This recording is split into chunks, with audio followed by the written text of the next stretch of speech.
polished, right? I was hoping you weren't going to say that. Marcus reminded me that I said, all we need is a polished horn. He had 2 of them. I know. And he had a little velvet sticking off the right side, so it wasn't fully polished. And I probably couldn't hit him at 30 yards anyhow.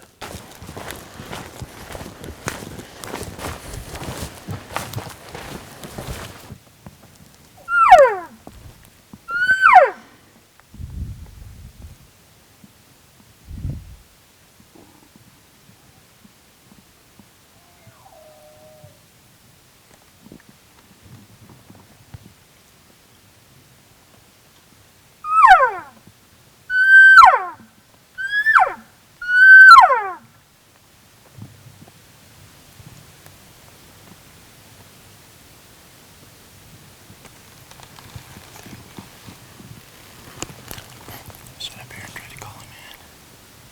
I think you can. Oh, anymore.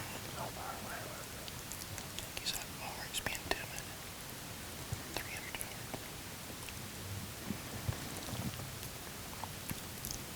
So if we push closer, we're going to make noise.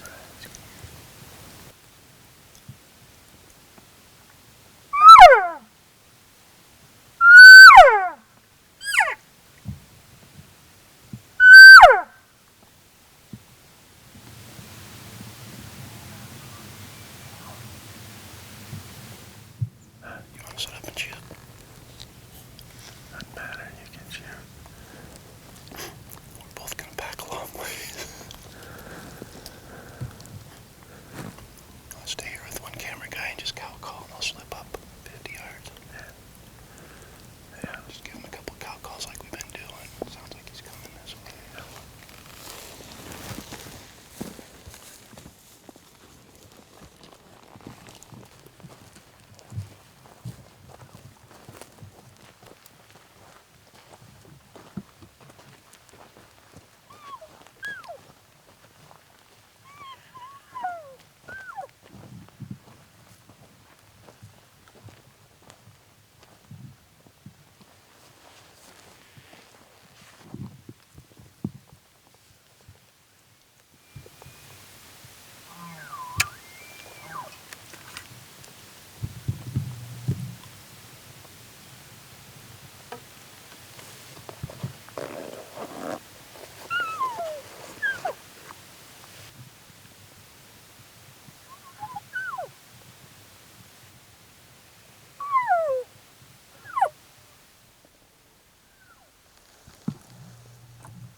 This is how you test a guy's friendship.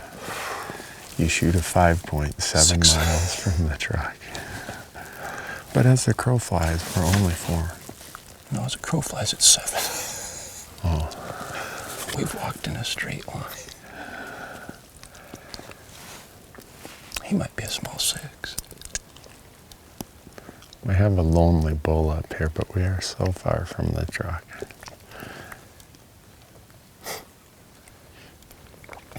Could slip up the backside of that ridge. Right across from make it really easy for him.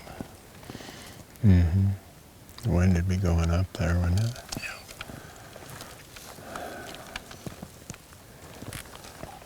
And what if I shot him? We'd be sore. We'd be in a lot of pain.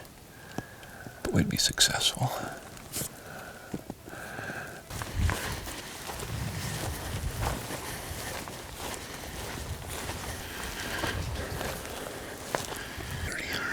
You should be able to see him right there. Yeah. You think he'll come this way? Okay.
Feeding like this, and I felt the wind, and then about 5 seconds later he went up like that.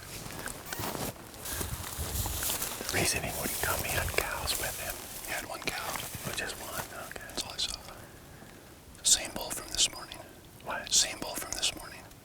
Really?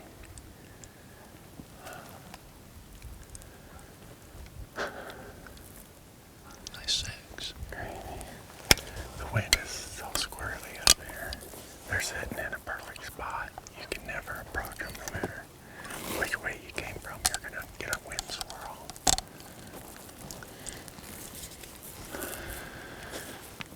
We tried. I'd have shot him. What do you do?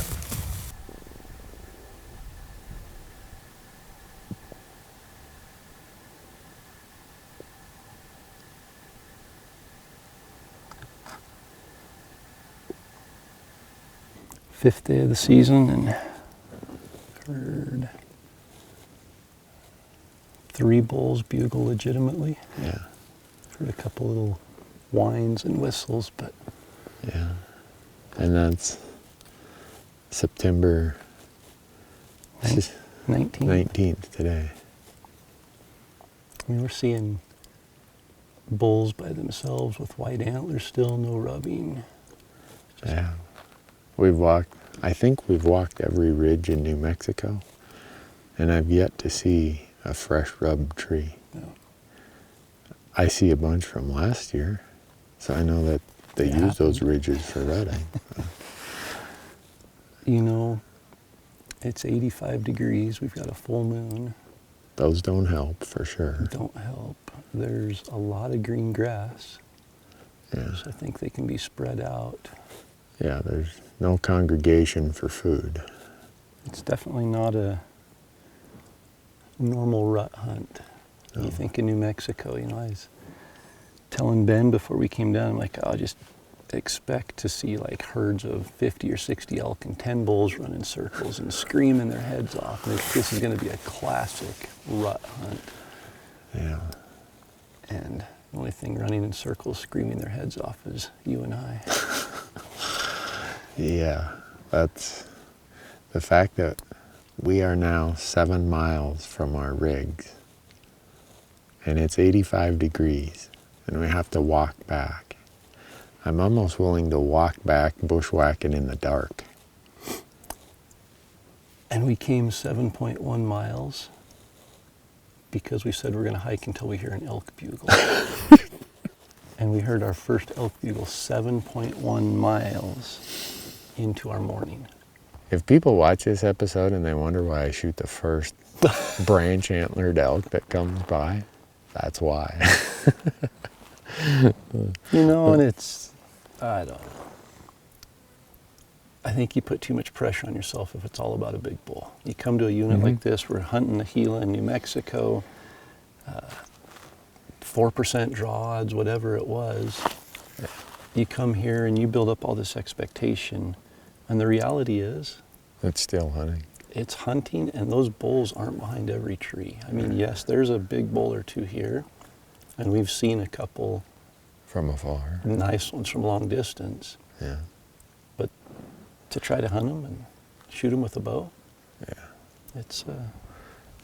I have a very firm hope that somewhere in any unit, on any day in the month of September, there is an elk that can be called in. And my goal on a tough hunt like this becomes, go find that elk. Let's go find one. Let's do it. There's got to be one between here and the 7-mile walk back. If we can't get a bugle in the next 7 miles, we picked the wrong spot.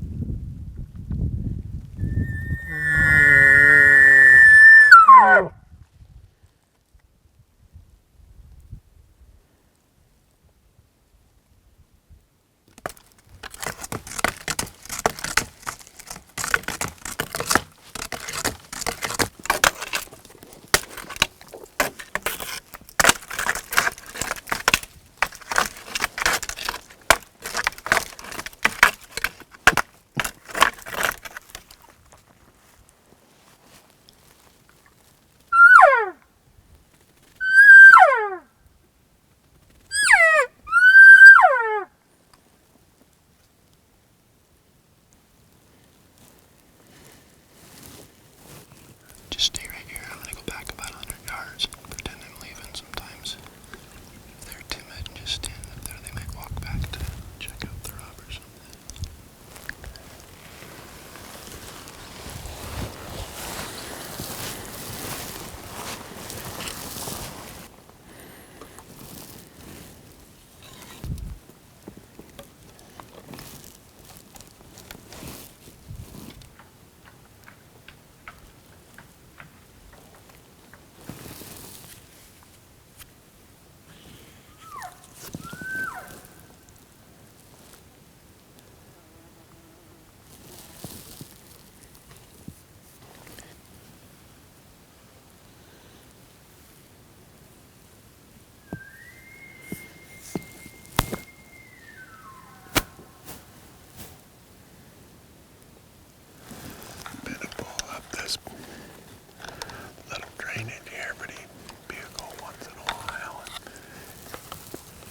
Like anytime Corey bugle, he just went further away. They're so timid right now, it's crazy.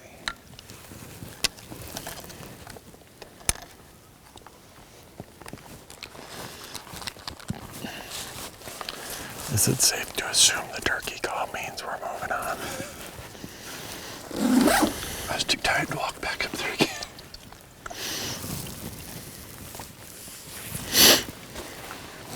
I did everything I knew to do. They're so timid. fraidy cats.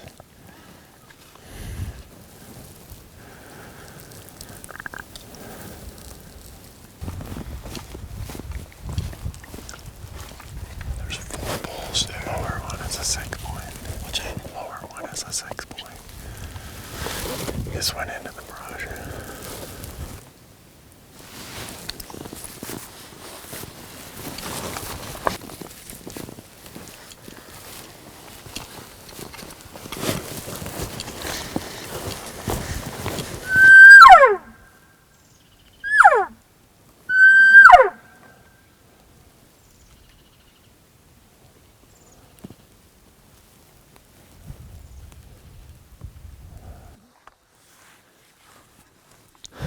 So Corey, I was just doing the math, and my highest billable rate at my CPA firm is when I do trust tax returns.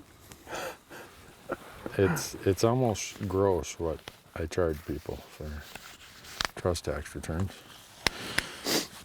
Shouldn't say that on TV. I'll be like, Newberg, you rip-off artist. Ooh, that's bright. So you thinking next time you're just going to stay home for a week instead of... Yeah, I'm thinking if all the time I spent on these mountains with you this week, if I had just done the CPA gig and did tax returns all week, we could have went on one of those really plush guided hunts. Oh, I did something wrong there. And we'd be sitting kicked back watching Monday Night Football, telling big hee-haw stories about how easy this stuff is. Ain't nothing this elk hunting stuff. Maybe that should be our next episode together. We go on a guided private land lodge hunt just to contrast the difference. Dairy Queen every day. That is not even fair to mention that right now. Uh-huh. An elk hunt upon which you'd gain weight. I'm going to be in trouble with my wife when I get home. You suppose the fans would allow us to do that without giving us grief? Well, we're at mile 12.2 right now for the day, and we still have About 2 to go. at least 2 to go, All uphill. straight uphill. Yep. And it is, Big Ben says it's 7 o'clock, 8 o'clock. Yeah, 8 o'clock. The sun went down 45 minutes ago. Gosh, this is fun. I don't know what I'm going to do to have more fun than this, Corey. I mean... As bad as it is, Uh-huh. there's still nothing better than elk hunting. That's true. And when you get to be a certain age and your health has issues, you really don't care how much work it is when you're done. You're just thankful for the fact that your health lets you go do it one more time. Totally. So if you hear me sniveling and whining behind you as you're doing your normal decathlon sprint up the hill, I'll get over it by the time I realize that not everyone is able to go and do this stuff. So. And the harder we work, Yeah. the bigger the blizzard. Oh man, I'm gonna have a blizzard the size of my Orion cooler. Chocolate extreme with chocolate ice cream with chocolate nuggets and brownie bits in it. I guarantee you'll have to go to the bathroom in 20 minutes.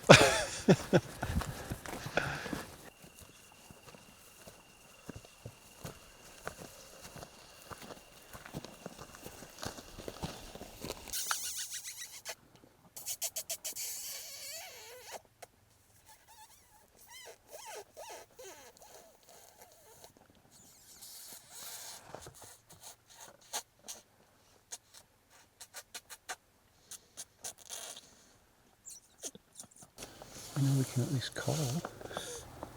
Just the wrong animals. Yeah, we walked around for 14, 15 miles calling elk.